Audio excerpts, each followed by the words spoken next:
दोस्तों, TV serial Anupama के आज के एपिसोड की कहानी जो है वो शुरुआत होती है राही से, जहां पर राही अपने कपड़े बदलने के लिए तैयार होती हुई नजर आती है। लेकिन तभी वहां पर प्रेम उसे रोक लेता है और वह राही के साथ थोड़ा टाइम जो है वो बिताना चाहता है। और राही कहती है कि वह पूरी जिंदगी उसके साथ ही रहेगी, लेकिन अभी उसे कपड़े बदलने हैं। तो फिर हम यहाँ पर प्रेम को देखते हैं जो कि थोड़ा बहुत रोमांटिक होते हुए नजर आता है, लेकिन यहाँ पर राही की वो बात आखिर में मानी जाता है और बाहर चला जाता है। इसके बाद यहाँ पर राही देखती है कि उसकी ड्रेस जो है वो गायब हो गई है। तो अनुपमा वहां आती है और अनुपमा को भी यह बात पता चलती है और वह हैरान रह जाती है, क्योंकि उसने खुद वह ड्रेस जो है वो पैक की थी। तो राही जो है वो परेशान हो जाती है और सोचती है कि कोठारी परिवार उस पर जानबूझकर ऐसा करने का आरोप लगाएंगे और वह खुद को अशुभ मानने लगती है। लेकिन तभी वहां पर अनुपमा उसे संभालती है और ड्रेस ढूंढने का फैसला करती हुई नजर आती है। फिर यहाँ पर राही जो है वो तैयार होने के लिए अंदर चली जाती है। तो यहाँ पर माही जो है वो राही की ड्रेस पहनकर प्रेम के कमरे में पहुंच जाती है, जहां पर माही जो है वो प्रेम का कमरा देखकर बहुत ही ज्यादा खुश होती है और प्रेम के कोट को गले लगाती है। तभी वहां पर प्रेम भी जो है वो कमरे में आता है और माही को पीछे से शगुन का लहंगा पहने हुए देख प्रेम सोचता हुआ नजर आता है कि राही जो है वो तैयार हो गई है और वह माही के करीब जाने की कोशिश करता है। तो माही जो है वो अपना चेहरा उस कोट से ढक लेती है और दोनों जो है वो बेड पर गिर जाते हैं। तभी वहां पर अनुपमा भी आ जाती है और वह ये सब देख लेती है और चौंक जाती है। और फिर हम यहाँ पर प्रेम को देखते हैं, जहाँ पर उसकी आंखें जो है वो बंद रहती है और वो धीरे धीरे कोट को चेहरे से हटाता है और उसके और ज्यादा करीब आ जाता है। अनुपमा जो है वो माही को देखकर बहुत ही ज्यादा हक्का बक्का रह जाती है और प्रेम की आंखें जो है वो बंद होती है और वह माही के करीब जा रहा होता है। तभी वहां पर अनुपमा को ये सब देखकर वनराज और काव्या की याद आती है। तो तभी वहां पर अनुपमा जो है ना वो घबरा कर माही का नाम लेती है और तभी वहां पर प्रेम जो है वो आंखें खोलते हुए नजर आता है और प्रेम माही को देखकर खुद भी हैरान रह जाता है और वहां से हट जाता है। तभी वहां पर राही भी ये नजारा देखकर दंग रह जाती है। तो इसके बाद यहाँ पर प्रेम जो है वो राही से कहते हुए नजर आता है कि वह उसे गलत ना समझे, लहंगे की वजह से उसने माही को राही समझ लिया था और राही उस पर पूरा भरोसा जताती है। और फिर यहाँ पर अनुपमा जो है ना वो गुस्से में माही से पूछते हुए नजर आती है कि उसने राही की ड्रेस क्यों पहनी। तो माही जो है वो अपने दिल की बात बताते हुए कहती है कि जो कुछ भी राही को मिल रहा है वह सब कुछ जो है वो असल में उसे मिलना चाहिए था और उसे वह ड्रेस बहुत ज्यादा पसंद आई, इसीलिए उसने वह ड्रेस सिर्फ एक बार देखने के लिए पहन ली। और ये सब सुनने के बाद अनुपमा जो है वो प्रेम और राही को हल्दी की रस्म के लिए बाहर जाने के लिए कहती हुई नजर आती है। तो बाहर आने के बाद यहाँ पर प्रेम जो है वो राही से पूछता है कि क्या वह अभी भी उससे नाराज है। तो राही कहती है कि उसे जो है वो माही से नाराजगी है, क्योंकि उसकी खुशी समझने के लिए वह तैयार ही नहीं है। तो प्रेम उसे समझाता है कि माही अपना दिल टूटने की तकलीफ सह नहीं पा रही है और वह राही से कहता है कि उसे अपने हल्दी के फंक्शन पर मूड खराब नहीं करना चाहिए। इधर हम यहाँ पर अनुपमा को देखते हैं, जहाँ पर वो माही पर गुस्सा करती है और माही से कहती है कि वह वापस काव्या के पास चली जाए और वह माही पर आरोप लगाती है कि वह राही की खुशियां छीनना चाहती है, लेकिन वह राही के साथ ऐसा नहीं होने देगी। तभी वहां पर माही जो है वो घबरा जाती है और कहती है कि वह शाह परिवार को छोड़कर कहीं नहीं जाएगी। तो अनुपमा जो है वो साफ साफ कह देती है कि माही जो है वो अब कृष्ण कुंज में नहीं रह सकती। तो माही ये सुनकर जो है वो टूट जाती है और अनुपमा के पैर पकड़कर माफी मांगते हुए नजर आती है और कहती है कि उनके सिवा उसका कोई नहीं है और वह उन्हें छोड़कर कहाँ जाएगी। तभी वहां पर अनुपमा जो है वो वहां से चली जाती है और कमरे से बाहर आकर अनुपमा को चक्कर आता है और वह घबरा जाती है। तो अनुपमा सोचती है कि राही की तकदीर उसकी तरह नहीं होनी चाहिए, उसे बेचैनी महसूस होने लगती है। तभी हमें दूसरी तरफ जो है वो मोतीबा को दिखाया जाता है, जहाँ पर वो बाहर जो है वो राही का लहंगा देखकर गुस्से में राही से पूछती है कि तुमने वह लहंगा क्यों नहीं पहना। तो ख्याति जो है वो राही से कहती है कि तुम लहंगा चेंज करने के लिए गई थी, फिर पहना क्यों नहीं।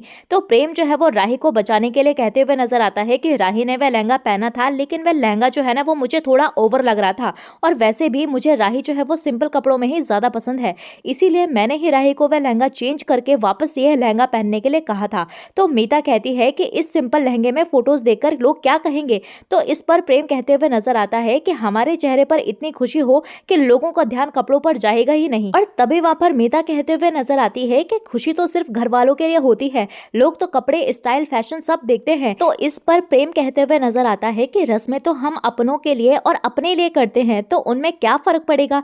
इसके बाद यहाँ पर मोतीबा यानी कि वसुंधरा जो है वो हल्दी की रस्म करने के लिए कहती हुई नजर आती है और फिर हम यहाँ पर देखते हैं कि हल्दी का प्रोग्राम जो है वो शुरू होता है और वहीं पर मोतीबा जो है वो दूसरी हल्दी देखकर लीला बहन से पूछते हुए नजर आती है कि ये हल्दी जो है वो कहाँ से आई है।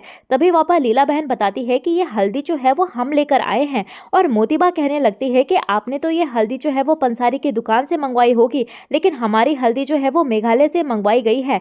तभी वहां पर लीला कहती है कि भगवान की अगरबत्ती, कपूर, पूजा की थाली, ये सब आपके घर में बाजार से ही आता है या कोठारी खानदान जो है वो बैठकर बनाता है, और भगवान की मूर्ति जब तक दुकान में होती है तब तक वह पत्थर की मूर्ति होती है, लेकिन जब घर में आती है तब वो हमारी श्रद्धा से भगवान की मूर्ति बनती है। वैसे ही इस हल्दी में भी बड़ों के आशीर्वाद घुल चुके हैं। अब चाहे हल्दी मेघालय से आई हो या फिर नागालैंड से आई हो। तभी वहां पर मोतीबा जो है वो लीला से कहते हुए नजर आती है कि हम अपने बेटे को ऑर्गेनिक हल्दी लगाएंगे, कोई ऐसी वैसी हल्दी नहीं लगाएंगे। तभी वहां पर लीला बहन भी कहने लगती है कि ऐसे वैसे हल्दी से आपका क्या मतलब है? क्या हमारी हल्दी लगाकर प्रेम को जो है वो खुजली हो जाएगी? जो हल्दी हम खा सकते हैं वो लगा भी सकते हैं, इसमें प्रॉब्लम क्या है? तभी वहां पर मोतीबा कहते हुए नजर आती है कि इसमें जो है वो हमें प्रॉब्लम है, हमारी हल्दी से निखार आता है, इसे आप अपने चेहरे पर लगाइए, इससे आप 10 साल छोटी लगेंगी। इस पर लीला कहते हुए नजर आती है कि फिर एक काम कीजिए, इस हल्दी को आप प्रेम की शादी तक रोजाना थोड़ी थोड़ी लगाइए, फिर प्रेम की शादी में आप उसकी दादी नहीं बल्कि उसकी बहन लगोगी। तभी वहां पर बादशाह जो है वो वीडियो बनाते हुए नजर आता है और लीला से टकरा जाता है, जिससे कि लीला का हाथ जो है वो हल्दी से दूसरी हल्दी में गिर जाती है और दोनों हल्दी जो है वो मिक्स हो जाती है। तभी बापूजी कहते हुए नजर आते हैं कि शायद भगवान भी यही चाहते हैं कि राही और प्रेम को दोनों परिवारों की हल्दी लगे। तभी हम देखते हैं कि सभी के सभी जो है वो हल्दी की रस्म के लिए आते हैं। तभी वहां पर मोतीबा जो है वो एक और रस्म करने के लिए कहती है और अनार मंगवाते हैं। तो प्रेम जो है वो अनार देखकर हैरान होता है और लीला प्रेम और राही से कहती है कि ये खाने के लिए नहीं, इन दोनों को अलग अलग छीलना है। तो प्रेम मजाक में कहता है कि संतरे छील देते हैं ना, रस्म थोड़ी आसान हो जाएगी। तभी वहां पर मोतीबा कहती है कि इस रस्म में दोनों को अनार छीलने हैं और राही का छीला हुआ अनार प्रेम को खिलाना है और प्रेम का छीला हुआ अनार जो है वो राही को खिलाना है। इसके बाद यहाँ पर दोनों के दोनों अनार छीलते हुए नजर आते हैं। तो परी पूछती है कि इस रस्म का क्या महत्व है। तो अनुपमा समझाती है कि शादी का रिश्ता जो है वो अनार की तरह होता है, इसकी मिठास तक पहुंचने के लिए मेहनत करनी पड़ती है, सब्र करना पड़ता है और समय भी लगता है। राजा ये सुनकर खुश होता है। तो बादशाह कहता है कि अन्नू आंटी ने इतने अच्छे से समझाया है कि राजा भैया को भी समझ आ गया, और ये सुनकर सभी हंसने लगते हैं। और फिर यहाँ पर अनुपमा जो है वो कहती है कि शादी के बाद जो है वो मुश्किलें आएंगी, और जब भी रिश्ता मुश्किल लगे तो ये रस्म जो है वो याद कर लेना और सोच लेना कि मुश्किल के पीछे जो है वो मिठास भी छुपी हुई है।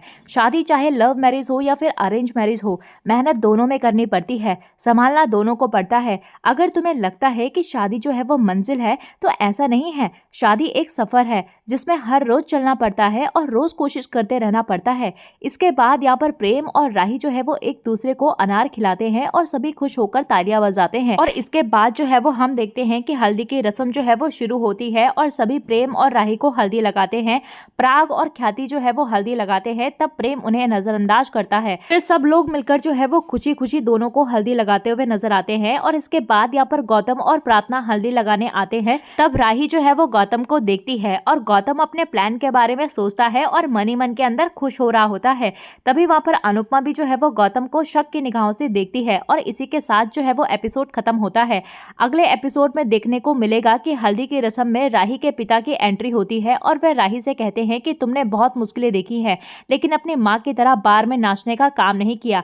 यह सुनकर मोतीबा जो है वो राही को अपनाने से इनकार कर देती है और इसके बाद प्रेम राही से मंदिर में तुरंत शादी करने के लिए कहता है। तो दोस्तों, आपको क्या लगता है कि वो आदमी जो है वो सच में राही का पिता है या नहीं? हमें कमेंट सेक्शन में अपनी राय जो है वो जरूर दीजिएगा। और ऐसे ही डेली अपडेट्स देखने के लिए वीडियो को लाइक, शेयर, सब्सक्राइब जरूर कीजिएगा। मिलते हैं आपको नए एपिसोड में नए अपडेट के साथ। तब तक के लिए नमस्कार।